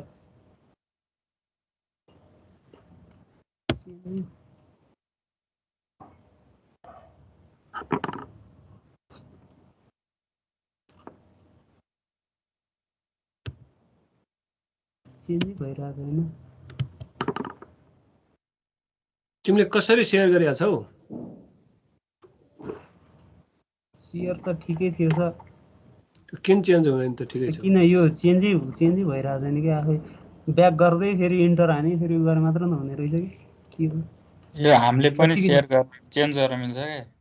हामीले पनि चेन्ज गर्न मिल्ने भयो नि त। यो त त्यही त खै चेन्ज भयो अहिले अहिले देखा होला। एम्स अफ फाइनेन्सियल चेन्ज भएको छैन अहिले, चेन्ज भएको छैन। यहाँ गर्नु मिल्ने हो त। भयो, मैले गर्दा भयो। यहाँ हजुरले गर्दा नि त, तिमीले गर्दा भयो। ल मैले गरिदियो। ल पढ त्यहाँ। Aims of financial manager. Financial म्यानेजरले चाहिँ अब्जेक्टिभ एम्स चाहिँ के हो? फाइनेन्सियल म्यानेजरको कुनै पनि कम्पनीको फाइनेन्सियल म्यानेजरले के गर्छ भन्दाखेरि मेक्सिमाइज द करेन्ट भ्यालु। अब कुनै पनि कम्पनीको करेन्ट भ्यालु कति छ त्यसलाई मेक्सिमाइज गर्न नै पहिलो प्रायोरिटी दिनुपर्छ फाइनेन्सियल म्यानेजरले। अर्को भनेको मेन्टेन द करेन्ट ग्रोथ। कम्पनीले कुन आधारमा ग्रोथ भइरहेछ, कुन आधारमा गइरहेछ, त्यसको ग्रोथ प्रफिट के भइरहेछ त्यसलाई चाहिँ कन्टिन्युटी दिने हो। अनि मेक्सिमाइज द प्रफिट। अब कुनै पनि अब कम्पनी इस्टाब्लिस गर्नु भनेको नै प्रफिट बनाउनको लागि हो। अब प्रफिटलाई अब यो एक वर्ष अब यति प्रफिट भयो भने अब नेक्स्ट इयर त्यसमा अब सकभर अब डबल प्रफिट गर्नतिर लाग्ने हो। त्यसै भएर फाइनेन्सियल म्यानेजरले चाहिँ जहिले पनि प्रफिटलाई चाहिँ मेक्सिमाइज गर्नतिर लाग्नु पर्यो। अनि मिनिमाइज द कस्ट। कुनै पनि अब कुरालाई, कुनै पनि प्रडक्सन भनौँ न, कुनै पनि प्रडक्टको प्रडक्सन गर्नलाई चाहिँ लाग्ने कस्टलाई चाहिँ सकभर मिनिमाइज गर्ने हो।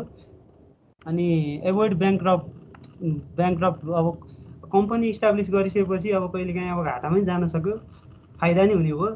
तर कहिलेकाहीँ अब यस्तो अवस्था आइदिन्छ कि अब आफूले ल्याएको अब त्यो लोनहरू तिर्न नसकेर ब्याङ्क्रप्ट जाने चान्स चाहिँ हुनसक्छ। त्यसो बेला चाहिँ अब फाइनेन्सियल म्यानेजरले चाहिँ प्रिप्लान नै ब्याङ्क्रप्ट कसरी रोक्ने, कसरी कम्पनीलाई लङ लास्टिङतिर लैजाने भन्ने कुरामा चाहिँ फोकस गर्नुपर्छ।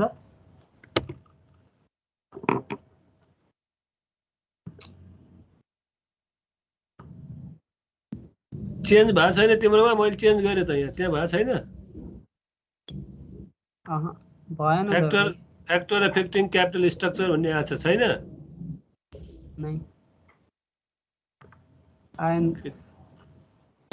छुट्टा छुट्टै चेन्ज हो क्या, तपाईँले चेन्ज गरेर हुँदैन, हो र? सबैले चेन्ज गर्नुपर्छ क्या। अनि किन त्यस्तो भयो त? यो अर्कै गरी खोलेर होला प्रेजेन्ट गर्दा। यसो गर, यसलाई तिमी उ गर त, क्यान्सल गरेर रि गरेर पहिला डकुमेन्ट खोल त, इन्टायर विन्डो गरेर त, इन्टायर विन्डो गरेर हुन्छ जस्तो लाग्छ मलाई।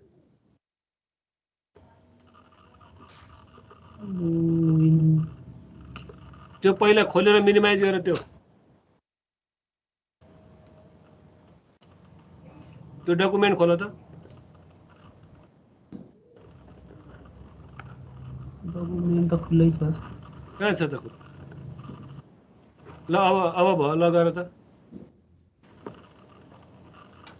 अहिले सेयर भइरहेछ सर। त्यो पहिलो मिनिमाइज यो के ल अब गर, भइरहेछ हैन? इन्टर हाल त, फ्याक्टर इन्टर एफेक्टिङ हाल। Capital structure. A factor affecting capital structure आइरहेछ। हो, अब हुन्छ, अब इन्टर हाल त एकपटक। हो, चेन्ज भयो त। इन्टर भनेको तिमीले अब त्यो स्लाइड त्यहाँ उ भयो, त्यहाँ नगर। इन्टर हान्यो भने त नयाँ आउँदैन। भइरहेछ हैन अहिले? भइरहेछ, त्यही गर, त्यही क्लिक गर्दै जाऊ गर ल। फ्याक्टर एफेक्टिङ क्यापिटल स्ट्रक्चर कुन what are the factor that affect capital structure भन्ने कुरा उ गर्छौँ। सुरुमा छ साइज अफ द बिजनेस। बिजनेसको साइजले चाहिँ कसरी क्यापिटल स्ट्रक्चरलाई एफेक्ट गर्छ भन्दाखेरि चाहिँ अब स्मल साइज फास्ट गरेर ल, फास्ट डिस्क्राइब नगरेर ल, फास्ट जाऊ त। Size of the business describe नगर्नु, डिस्क्राइब नगर ल, फास्ट जाऊ। Size of the business, earning, competition, stage of life cycle, credit worthiness, risks, aptitude of the management, taxation policy. These are the factors that affect the capital structure.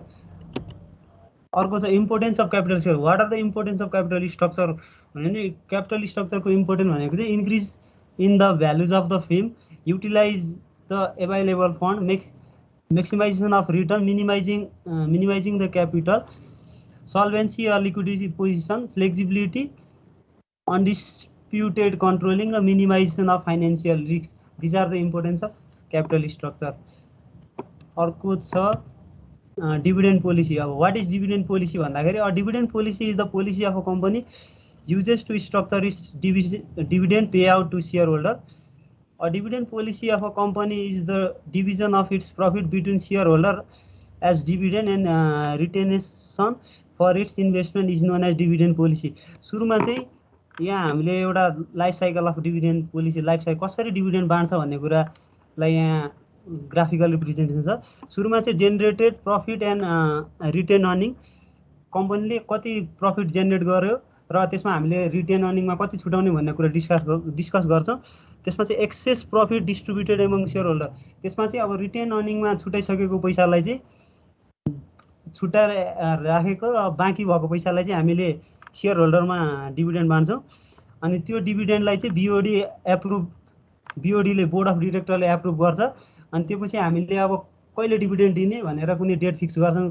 त्यसमा चाहिँ dividend announcement भयो। अनि फाइनलमा चाहिँ final payment to the shareholder. त्यसपछि अब डिभिडेन्डको डेटहरू सब fix गरिसकेपछि फाइनलमा चाहिँ हामीले सेयर होल्डरलाई डिभिडेन्ड दिन्छौँ। अर्को भनेको चाहिँ यो डिभिडेन्ड कसरी दिइन्छ भन्ने कुरालाई एउटा टाइमलाइन जस्तै बनाएको होइन। अनि यसमा चाहिँ सुरुमा चाहिँ हामीलाई कुनै कुरामा इन्भेस्ट गरेर प्रफिट भयो, प्रफिट आएपछि प्रफिट चाहिँ हामीले कसरी प्रफिट आएपछि हामीले आदि आफूलाई चाहिने जति फ्युचरमा कति इन्भेस्ट गर्नुपर्ने छ भन्ने कुरालाई एज अ रिटेन अर्निङ छुट्याउँछौँ। बाँकीलाई हामी डिभिडेन्ड दिन्छौँ। अब डिभिडेन्ड बाँड्दाखेरि दुई तरिकाले दिन सकिन्छ। एउटा चाहिँ क्यास डिभिडेन्ड पैसा पनि दिन सकियो, अर्को चाहिँ एज अ सेयर पनि बाँडेर हामीले डिभिडेन्ड दिन सक्छौँ। अब dividend policy, why dividend policy, dividend policy चाहिँ किन चाहियो त भन्ने कुरा हो। त्यो भने चाहिँ इम्पोर्टेन्स अफ डिभिडेन्ड पोलिसी भनेको अब डेभलप सेयर होल्डर ट्रस्ट। अब develop shareholder trust influence institutional investor, future prospectus, equity evaluation, market value stability of shares, market for preference share and debenture, degree of control, raising of surplus fund र tax advantage. यी कुराले गर्दा चाहिँ हामीले dividend दिन्छौँ। Types of dividend policy, stable dividend policy. पहिलो type भनेको stable dividend policy भयो। अब stable dividend policy is the easiest and most commonly use. The goal of the policy is a steady and predictable dividend pay out each year, which is what most investors seek. Whether earning are up or down, investor receive a dividend. यसमा चाहिँ earning चाहिँ कम्पनीको earning up भए पनि, profit भए पनि, loss भए पनि इन्भेस्टरले चाहिँ एज अ डिभिडेन्ड चाहिँ एभ्री इयर पाउँछ। अब constant dividend policy, under the constant dividend policy a company pays a percentage of its earning as dividend every year. In this way investor experience full volatility of the company's earning. And if earning are up, investor get a larger dividend. If earning are down, investor may not receive dividend. यो त भएको कुरा हो। अब profit भयो भने मात्र dividend पाउने हो, धेरै प्रफिट भयो भने अब धेरै डिभिडेन्ड पाइएला। अब डिभिडेन्ड प्रफिटै भएन भने चाहिँ अब डिभिडेन्ड नपाउन नि सकिन्छ। अर्को भनेको चाहिँ residual dividend policy.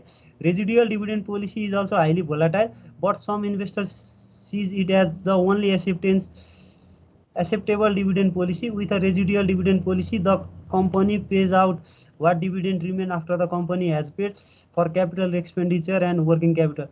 Residual dividend policy मा चाहिँ कम्पनीले आफ्नो क्यापिटल एक्सपेन्डिचर कति छ त्यसलाई त्यो कटाएर वर्किङ क्यापिटलमा लागेको खर्च कटाएर अनि बाँकी रहेको एज अ रेजिड्यू भनेको बाँकी रहेको पुललाई चाहिँ बाँकी रहेको पैसालाई चाहिँ एज अ डिभिडेन्डमा बाँड्ने हो।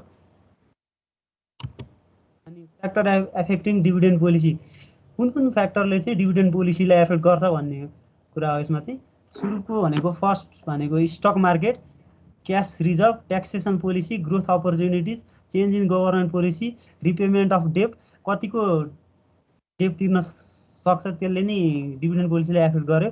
Future financial decision, liquidity position of the company, trend of profit, कम्पनीको ट्रेन्ड चाहिँ प्रफिट चाहिँ केमा गइरहेको त्योले नि डिभिडेन्ड पोलिसीलाई एफेक्ट गर्ने भयो। यति हो सर। Thank you Mahesh. अब राम्रै प्रेजेन्टेसन गऱ्यौ, राम्रै भयो, बिचमा अलिकति डिस्टर्बेन्स भयो, त्यो आफ्नो ठाउँमा छँदैछ। तर मेन हेडिङकै बेसमा अलिकति एक्सप्लेन चाहिँ गर्न पुगेन कि जस्तो लाग्यो मलाई। रिस्ट्रक्चरिङ भनेको हामीले बनाएको एउटा अहिले एक्जिस्टिङ प्लान पोलिसी जे छ के को क्यापिटलको, त्यसलाई हामीले इन्टरचेन्ज गर्ने सिस्टमलाई नै के भन्छौँ हामी, क्यापिटल रिस्ट्रक्चरिङ भन्छौँ। जस्तो मानौँ हामीसँग सेयर मात्रै छ भने सेयरलाई घटाएर डिबेन्चर डेप्ट बढाउने हो कि, अथवा हामीसँग दुईटै मिक्सअप भएर एउटा भोल्युम बढाउने एउटा कम गर्ने हो कि, त्यसलाई हामी के भन्छौँ, रिस्ट्रक्चरिङ मेकानिजम भन्छ। अनि अब क्यापिटलको बेसमा हामीले डिभिडेन्ड पोलिसी डिपेन्ड भएको हुन्छ। र डिभिडेन्ड भने यो राम्रो, यो स्लाइड एउटा ठिक बनाएको छौ तिमीले, त्यो भने योभन्दा अघिल्लो माथि गएर त त्यो यो 9 अर्को तल 11 मा हो। यो चाहिँ प्रफिट, यहाँ सेयर डिभिडेन्ड भनेको बोनस सेयर हो। र कुनै पनि कम्पनीको dividend policy is totally depends on the profit of the company. र प्रफिटलाई विभिन्न क्याटेगराइजेसन गरे हुन्छ। प्रफिट भइसकेपछि ट्याक्स राख्ने र ट्याक्स पेमेन्ट गरिसकेपछि बाँकी भएकोमा कति पर्सेन्टेज क्यास दिने अथवा बोनस सेयर, यो सेयर डिभिडेन्ड भनेको बोनस सेयर हो। र त्यो बाँकी भएको पैसा for the future contingency, future त्यो एक्सपान्सन अफ बिजनेस, फ्युचर इन्भेस्टमेन्टको लागि हामीले रिटेन अर्निङ पनि राख्नुपर्ने हुन्छ। There are different policy of dividend, त्यो तीनटा हामीले क्लासमा पनि डिस्कसन गरेका थियौँ। त्योभन्दा पनि अरू पोलिसी हुन सक्छन्, हुन्छ नै।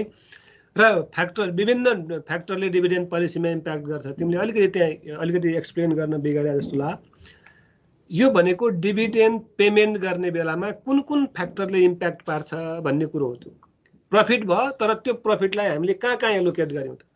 बिजनेसको नेचरले फरक पर्छ, बिजनेसको एक्सपान्सन पोलिसीले फरक पर्छ, विभिन्न इन्भेस्टरको नेचरले फरक पर्छ, विभिन्न म्यानेजरको नेचरमा डिपेन्ड हुन्छ, विभिन्न यो क्यास डिभिडेन्ड दिने कि अथवा सेयर बोनस डिभिडेन्ड दिने त्यसमा फरक पर्छ। यो विभिन्न फ्याक्टरले चाहिँ हाम्रो डिभिडेन्ड कति दिने, कति डिस्ट्रिब्युट गर्ने भन्ने कुरो चाहिँ फरक पारेको हुन्छ। ल, thank you very much. Hello hello ल, यसलाई उ गर त, हो त्यहाँ क्यान्सल गर। अनि यसपछि अब हाम्रो भयो मनिष, हजुर सर, रेडी हो नि? रेडी हो सर। ओके, ल। तर त्यो के भन्छ, प्रेजेन्टेसन गर्दाखेरि इन्टायर विन्डो गरेर तिमी स्लाइड सोमा गरेर गर है त।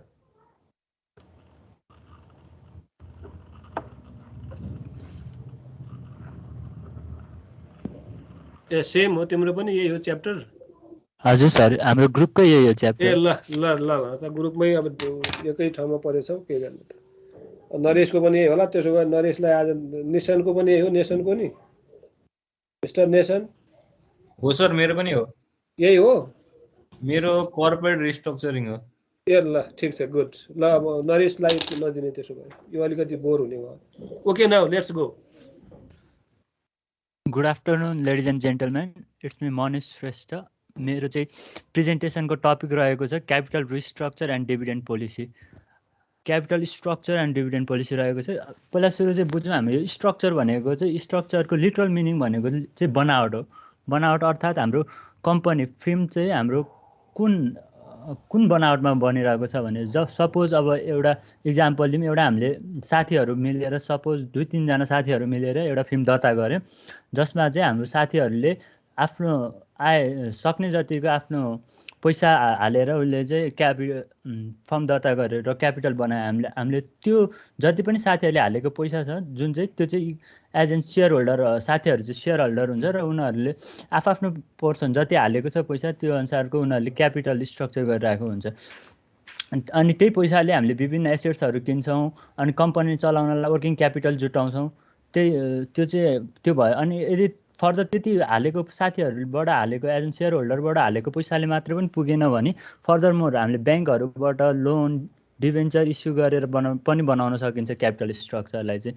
त्यो चाहिँ डेब्ट क्यापिटल हुन्छ। ल, capital structure is a particular combination of डेब्ट and equity used by a company to finance its overall operations and growth. मैले भर्खरै भनिहालेँ, क्यापिटल स्ट्रक्चर चाहिँ कम्बिनेसन अफ डेब्ट र इक्विटीको हुन्छ। Firm in different industries will use capital structure better suited to their type of business. अब यो capital structure चाहिँ कसरी हुनुपर्छ भनेर यसको एक्ज्याक्ट यो नै चाहिँ बेस्ट र सुइटेबल हो भन्ने चाहिँ छैन। आफ्नो कुन फिल्डमा छ बिजनेस, आफ्नो कुन इन्डस्ट्रीमा काम गर्दैछ त्यो हेरेर हुन्छ। सपोज अब यहाँ अटो म्यानुफ्याक्चर इन्डस्ट्रीलाई चाहिँ डेब्टको चाहिँ बेस्ट हुनसक्छ भने, किन भन्दाखेरि उनीहरूले ठुलो भोल्युममा क्यापिटल निडेड हुनसक्छ, जुन चाहिँ डेब्टबाट गर्दाखेरि बेटर हुनसक्छ एज एन मोर इक्विटी लिनुभन्दा पनि। अनि सपोज अब सफ्टवेयर कम्पनीहरूलाई त्यति धेरै म्यासिभ क्यापिटल नचाहिने भएको हुनाले सर्टेन इन्डिभिजुअल्सहरूबाट कलेक्ट गरेर इक्विटीबाटै पनि चलाउन सकिन्छ। Assuming that the company has access to capital, that is investors and lenders, they will want to minimize the cost of capital. This can be done using a weighted average cost of capital calculation. To calculate weighted average cost of capital, the manager or analyst will multiply the each cost of each capital component by its proportional weight. हाम्रो presentation पनि भइसकेको छ यो weighted cost of क्यापिटलको बारेमा, साथीहरूले अगाडि गरिसक्नु भएको छ। हाम्रो क्यापिटलको स्ट्रक्चरको चाहिँ कति कस्ट निकालिदिन्छ, त्यो कस्ट चाहिँ एकदमै मिनिमाइज गर्न सक्यो भने चाहिँ कम्पनीलाई फाइदा हुन्छ भन्ने कुरा हो। अनि कम्पोनेन्ट अफ क्यापिटल स्ट्रक्चर भनेको चाहिँ हाम्रो दुईवटा छ, एउटा चाहिँ डेब्ट क्यापिटल भयो, अर्को चाहिँ इक्विटी क्यापिटल। अनि कम्पनीको क्यापिटल स्ट्रक्चर चाहिँ जहिले पनि एसेट्स र लाइबिलिटी चाहिँ बराबरी हुन्छ। जुनै पनि कम्पनीको एसेट्स भयो, अनि लाइबिलिटी साइडमा चाहिँ हाम्रो डेब्ट र इक्विटी छ। डेब्ट र इक्विटी कुन पर्सनले लिने, एसेट्स र लाइबिलिटिज बराबरी हुँदा पनि कम्पनीको रिस्क फ्याक्टरहरूले चाहिँ फरक हुनसक्छ। कसरी भन्दाखेरि त्यो कम्पनीले डेब्ट धेरै लिएको छ कि इक्विटी धेरै लिएको छ भनेर क्यापिटल स्ट्रक्चर गर्दाखेरि। अनि डेब्ट चाहिँ बेसिकली लो रिस्क हुन्छ, जुनमा चाहिँ रिटर्न पनि एज प्रोबेबली लो नै हुन्छ। अब रिस्क लो भइसकेपछि अनि इन्ट्रेस्ट तिर्नुपर्छ डेब्टमा अनि क्यापिटल ब्याक हुन्छ भन्ने। अनि यसमा डेब्टमा चाहिँ कहिले पनि अनि ओनरसिप चाहिँ कम्पनीमै हुन्छ। डेब्ट दिनेहरूसँग ओनरसिप केही पनि हुँदैन। अनि यो चाहिँ एकदमै सर्ट टेम्पोरल हुन्छ, एकदम सर्ट पिरियडको लागि डेब्ट हुन्छ भन्ने हुन्छ एज एन कन्सेप्टमा चाहिँ। इक्विटीलाई चाहिँ हाई रिस्क हुन्छ, हाई रिस्क भएपछि हाई रिटर्न हुने भयो। अनि इक्विटी होल्डरहरूलाई चाहिँ डिभिडेन्ड दिन्छ र उनीहरूले इक्विटी होल्डरहरूले चाहिँ एज एन क्यापिटल ग्रोथ पाउँछन्।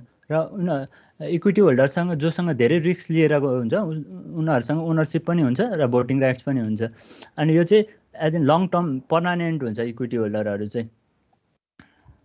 अनि यहाँ एउटा इक्जाम्पल छ, यो इक्जाम्पलमा चाहिँ एसेट्स र लाइबिलिटी चाहिँ इक्वल हुँदा पनि लिभरेजेस एउटा कम्पनीको चाहिँ हाई छ, एउटा कम्पनीको चाहिँ लो छ। किन भन्दाखेरि यसमा डेब्ट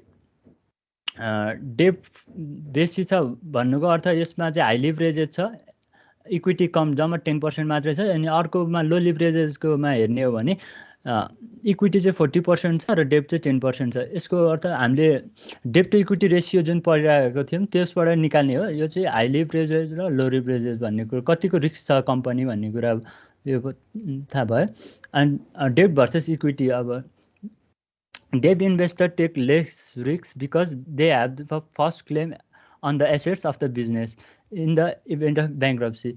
कुनै पनि अब कम्पनी चाहिँ ब्याङ्क्रप्सी हुने बेलामा चाहिँ डेब्ट इन्भेस्टरले चाहिँ पहिला सुरु क्लेम पाउँछ एसेट्समा, कम्पनीसँग भएको एसेट्समा पहिला क्लेम चाहिँ डेब्टले पाउँछ। अनि बल्ल इक्विटी इन्भेस्टर्सको पाला आउँछ। यदि डेब्ट इन्भेस्टरलाई तिरेर बाँकी रहेको पैसा छ भने मात्रै इक्विटी इन्भेस्टर्सले उनीहरूको कतिको पोर्सनमा आफूले लगानी गरिरहेछन् त्यही पोर्सनको हिसाबमा उनीहरूले पे ब्याक पाउने भयो।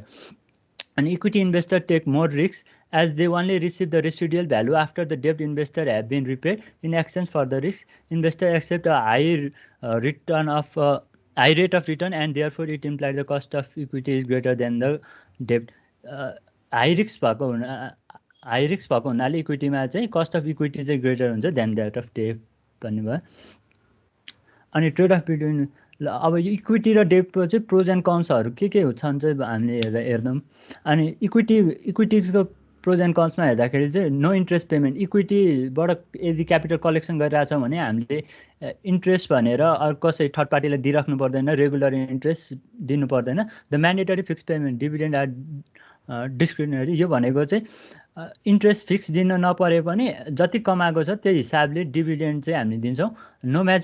No maturity dates, no capital repayment. यो चाहिँ इक्विटी भनेको चाहिँ पर्मानेन्ट हुन्छ, यसलाई रिपेमेन्ट गरिराख्नु पर्दैन। अनि यसको म्याचुरिटी डेट कम्पनीमा आइसकेको इक्विटी चाहिँ कहिले पनि म्याच्योर हुँदैन भन्ने कुरा भयो। Has ownership and control over the business, equity holder चाहिँ ओनरसिप हुन्छ जसमा भोटिङ राइट हुन्छ। उनीहरूले चाहिँ कम्पनीको फ्युचर कहाँ लाने, कस्तो ड्युटीहरू एक्सर्साइज गर्ने भन्ने कुराहरू चाहिँ उनीहरूसँग हुन्छ, एज भोटिङ राइट्स भयो। अनि as a high implied cost of capital चाहिँ इक्विटीमा बेसी हुन्छ। अनि अब डेब्टको हेरौँ हामी, एज इन्ट्रेस्ट पेमेन्ट डेब्ट लिइरहेछौँ भने यदि हामीले त्यो डेब्टमा चाहिँ सर्टेन पर्सेन्ट इन्ट्रेस्ट दिनुपर्ने हुन्छ as a fixed repayment schedule. अनि यो चाहिँ इन्ट्रेस्ट पनि फिक्स रिपेमेन्ट सेड्युल हामीले कहिले तिर्ने भन्ने कुरा पनि इन्ट्रेस्ट फिक्स हुन्छ। र अनि लिएको डेब्ट पनि यति वर्षपछि हामीले तिर्ने भनेर पहिले कन्ट्याक्ट गरिसकेका हुन्छौँ जुन चाहिँ कम्पनीले तिर्नुपर्ने हुन्छ। As first claim on the firm assets in the event of liquidation भएको बेलामा डेब्ट होल्डरलाई पहिलो क्लेम जान्छ। Request covenants and the finance performance matrix that must be made भयो। अनि त्यस पछाडि हाम्रो contents restriction on the operational flexibility भयो। अनि as a low cost and capital भयो। अनि factor affecting capital restructure, capital स्ट्रक्चरलाई चाहिँ के फ्याक्टरहरूले एफेक्ट गर्छ भन्दाखेरि चाहिँ एउटा चाहिँ गभर्मेन्ट पोलिसी भयो। हामीलाई थाहा भएकै कुरा हो कि गभर्मेन्ट पोलिसीले अहिले सर्टेन माइक्रो फाइनेन्सहरू चाहिँ अब धेरै भयो, माइक्रो फाइनेन्स भनेर एकअर्कामा गाड्न खोजिरहेको छ अहिलेको रिसेन्ट पोलिसी अनुसारले हो। त्यो भयो भने चाहिँ गभर्मेन्ट पोलिसी के बनाएको छ त्यसले पनि हाम्रो क्यापिटल स्ट्रक्चरमा एफेक्ट गर्छ। अनि साइज अफ द कम्पनी, हाम्रो कम्पनीको कस्तो साइज छ, भनेर पनि एफेक्ट गर्ने भयो। अनि अब नेचर अफ बिजनेस, हामी कुन सेक्टरको बिजनेस गरिरहेछौँ, कस्तो खाले बिजनेस गरिरहेछौँ, त्यसले पनि हाम्रो क्यापिटल स्ट्रक्चरलाई एफेक्ट गर्छ। अनि अर्को भयो कस्ट अफ क्यापिटल भइहाल्यो, जुन चाहिँ हामी कम्पनी भइसकेपछि कस्ट अफ क्यापिटल चाहिँ हामी लो मिनिमाइज गर्न खोज्छौँ टु मेक म्याक्सिमम प्रफिट। अनि रिस्क अफ क्यास इन्सल्भेन्सीको रिस्कले गर्दाखेरि पनि हाम्रो क्यापिटल स्ट्रक्चरमा चाहिँ एफेक्ट पर्ने भयो। अनि त्यस पछाडि बिजनेस रिस्क, हामीले कुन types of risk of business गरिरहेछौँ त्यसले पनि हाम्रो क्यापिटल स्ट्रक्चरमा चाहिँ फरक पर्ने भयो। अनि अर्को चाहिँ डिभिडेन्ड पोलिसी। डिभिडेन्ड भनेको चाहिँ एउटा सर्टेन डबल ट्याक्सेसन, अघि जीवनले पनि कुरा गरिरहेको थियो। डिभिडेन्ड चाहिँ एउटा डबल ट्याक्सेसनको एउटा प्राइम एक्जाम्पल हो। हामीले कुनै पनि कम्पनीले इन्भेस्टमेन्ट गरिसकेपछि कम्पनीमा उसले त्यो कम्पनीले चाहिँ प्रफिट बनाउँछ। प्रफिट बनाइसकेपछि पहिला नै कम्पनीले त्यो प्रफिटको लागि ट्याक्स तिरिसकेको हुन्छ। ट्याक्स तिरेर बाँकी भएको प्रफिटमा पनि जब डिभिडेन्ड खान्छ, डिभिडेन्ड तिर्दाखेरि एज एन इन्डिभिजुअल इन्भेस्टर्सले फेरि पनि त्यहाँ पनि ट्याक्स तिर्नुपर्ने हुन्छ। यो चाहिँ डबल ट्याक्सेसनको एउटा प्राइम एक्जाम्पल हो। अघि जीवनले छुट्याएको थियो, त्यही भएर मैले सर्टेन सम्झाइदिएँ। अनि a dividend policy is the policy a company use to structure its dividend pay out to share holder. Share होल्डरलाई डिभिडेन्ड कसरी दिने भन्ने स्ट्रक्चर गर्छ डिभिडेन्ड पोलिसीमा चाहिँ। Most companies view a dividend policy as an integral part of their corporate strategy.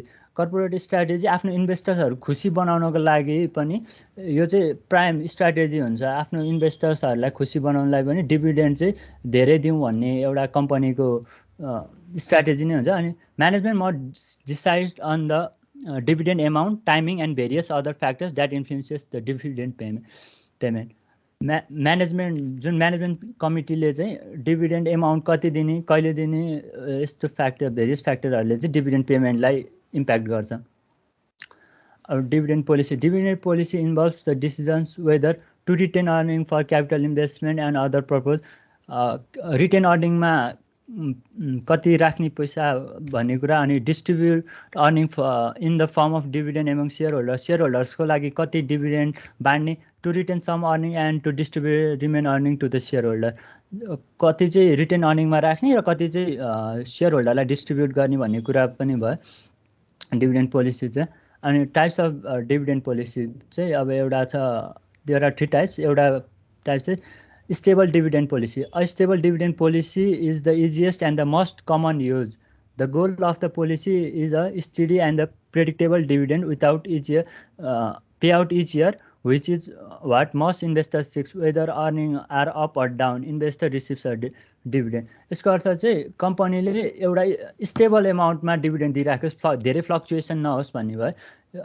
यो stable डिभिडेन्डको एउटा example चाहिँ ग्लोबल आइएमएफले योभन्दा अघिल्लो वर्ष चाहिँ आफूसँग पैसा नहुँदा पनि आफ्नो रिटेन अर्निङमा भएको पैसाबाट रिजर्भबाट भएको पैसाबाट तानेर उसले डिभिडेन्ड दिएको थियो। त्यो चाहिँ सेयर होल्डरको लागि एउटा स्टेबल एमाउन्टको चाहिँ डिभिडेन्ड होस् भनेर दिएको थियो। अनि अर्को भयो constant dividend policy. If earnings are up, investors get a larger dividend. If earnings are down, investors may not receive the dividend. The primary drawback to the method is the volatility of earning and the dividend. यो भनेको चाहिँ constant dividend भनेको चाहिँ कम्पनीले जति कमायो भने दिने डिभिडेन्ड त्यही अनुसारको त्यही रेसियोमा, र नकमाउँदाखेरि चाहिँ कम दिने भयो यो कन्स्ट्यान्ट डिभिडेन्ड पोलिसी भनेको चाहिँ। अनि residual dividend policy is also highly volatile, but some investors seek it as an only acceptable dividend policy. With the residual dividend policy, the company pays out what dividends remains after the company has paid for capital expenditure and working capital. Capital expenditure र working capital घटाइसकेपछि जति बाँकी छ त्यो त्यही अनुसारले चाहिँ dividend distribute गर्ने चाहिँ रेसिडुअल डिभिडेन्ड पोलिसी हुन्छ। This approach is volatile but it makes the must sense in term of business operation. यो भोलाटाइल भए पनि यसले चाहिँ बिजनेसको अपरेसनको चाहिँ मस्ट सेन्सिबल एउटा डिभिडेन्ड पोलिसी हो भन्ने कुरा भयो। अनि एउटा इक्जाम्पल छ यहाँ मैले डिभिडेन्ड हिस्ट्री चाहिँ, यो चाहिँ नेभिल ब्याङ्कको लिएको छु। पास्ट 10 इयर्समा हेर्दाखेरि चाहिँ 2068-69देखिको 2077-78सम्मको छ।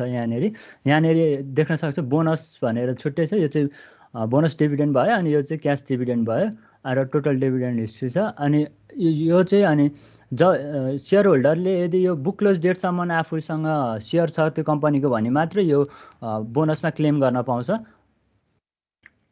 अनि factor influencing the decision on dividend policy चाहिँ अब कुन कुन फ्याक्टरले चाहिँ डिभिडेन्ड पोलिसीलाई एफेक्ट गर्छ भन्ने एउटा त स्टक मार्केट भयो।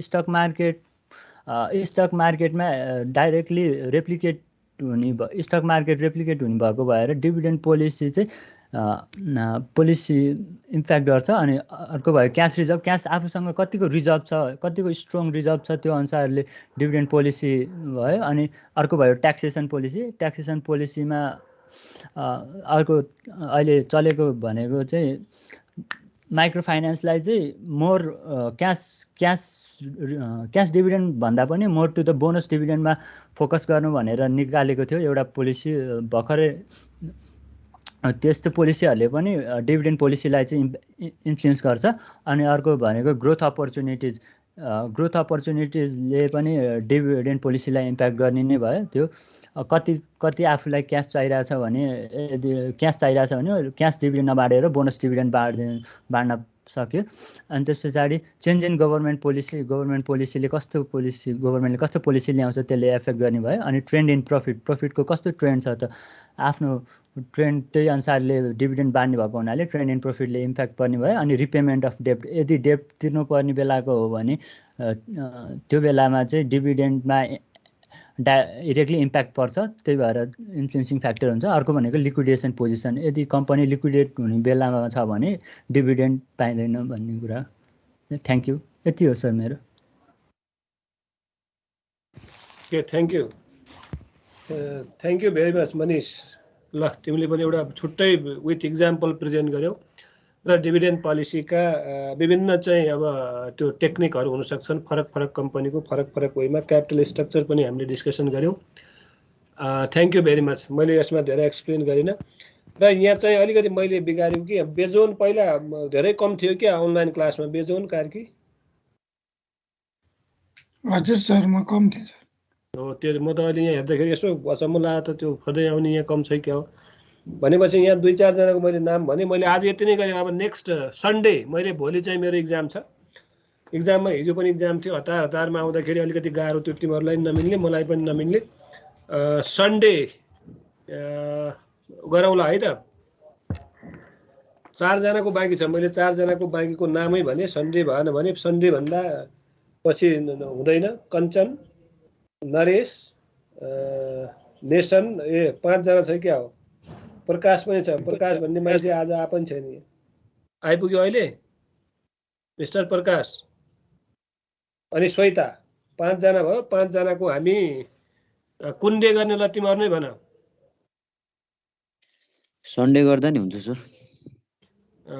ल सन्डे नै गरौँ। सन्डे यस्तै टाइममा गरौँला है त। यस्ता भनेको तिमीहरूको सन्डे त मर्निङमा क्लास होला होइन? कति सन्डे कति बजे क्लास सकिन्छ तिमीहरूको? 10:30 10:30 मा सकिन्छ होइन?